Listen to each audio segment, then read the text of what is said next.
Abonne-toi à la chaîne Code Bateau pour suivre toute notre série d'épisodes et révise avec l'appli Bateau Fluvial, BATO Fluvial, via des QCM interactifs, un suivi de ta progression et des explications détaillées. Quelles sont les règles pour les jet skis?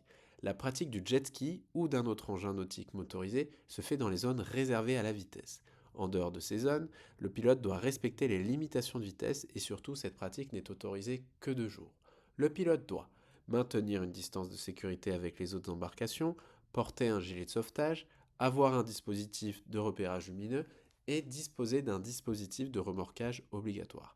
Quelles sont les règles pour le ski nautique? Le ski nautique n'est autorisé que 2 jours et dans les zones réservées à la vitesse. Le bateau remorqueur doit être conduit par une personne accompagnée d'une autre personne âgée d'au moins 15 ans. Les moniteurs diplômés d'État sont eux exemptés de cette restriction. Le skieur doit lui porter un gilet de sauvetage. Quelles sont les règles pour la planche à voile? Le port du gilet de sauvetage est obligatoire. Sur un lac, la planche à voile est aussi assimilée à un voilier. Elle est donc prioritaire sur les bateaux à moteur. Le chef de bord doit être capable de mettre en œuvre les moyens de secours. En cas d'urgence, il peut appeler les secours via la VHF ou sinon composer le 18 ou le 112. Ne pas causer de dommages aux autres embarcations, aux rives et aux installations. Ne pas créer d'obstacles à la navigation et ne pas mettre en danger la vie d'autrui. Dégager la voie navigable en cas de panne en jetant l'ancre, signalant sa position avec des sons prolongés. Prévenir rapidement les autorités en cas de dégâts à un ouvrage public, porter assistance à tout bâtiment en péril sans mettre en danger son propre équipage.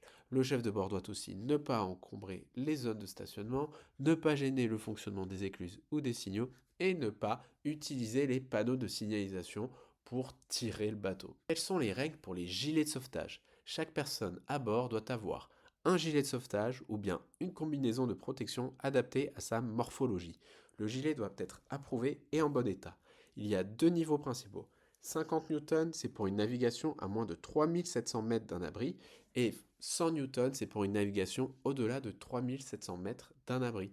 Important, un enfant de moins de 37,5 kg ne peut pas porter un gilet adulte. Quel est l'équipement de sécurité obligatoire? En plus des gilets, chaque bateau doit posséder un système pour remonter à bord une personne tombée à l'eau. Ce système doit pouvoir être déployé par la personne elle-même tombée à l'eau, un dispositif court-circuit en cas d'éjection du pilote, un ou plusieurs moyens de lutte contre l'incendie, un système d'assèchement pour évacuer l'eau à bord, tel qu'une écope, une pompe, etc.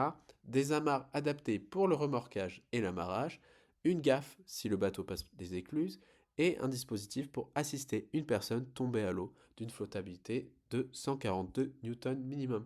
Pour la navigation en eau exposée, c'est-à-dire sur les zones fluvio-maritimes telles que le lac Léman, le Rhin, voire même le lac de Serponçon, il faut en plus une ligne de mouillage avec une encre adaptée, 3 feux rouges à main ou un projecteur, un dispositif lumineux individuel pour chaque passager. Voici les points essentiels à retenir. Le RGPNI, Règlement général de police et de navigation intérieure, et les RPP, Règlement particulier de police, définissent les règles d'usage. Chaque poste VHF doit être déclaré et posséder une licence disponible à bord. Le chef de bord est responsable des communications effectuées et à l'étranger, la détention du CRR, certificat restreint de radiotéléphonie, est obligatoire. La licence de la station regroupe toutes les informations officielles liées à la VHF du bateau. Le nom du bateau, l'indicatif d'appel de la station, les coordonnées du titulaire, le numéro d'immatriculation, le code ATIS et éventuellement le code autorité comptable. Les appareils doivent porter un marquage de conformité CE, MED ou RETTE. Les communications autorisées concernent la sécurité des personnes, la navigation et la sécurité des bateaux.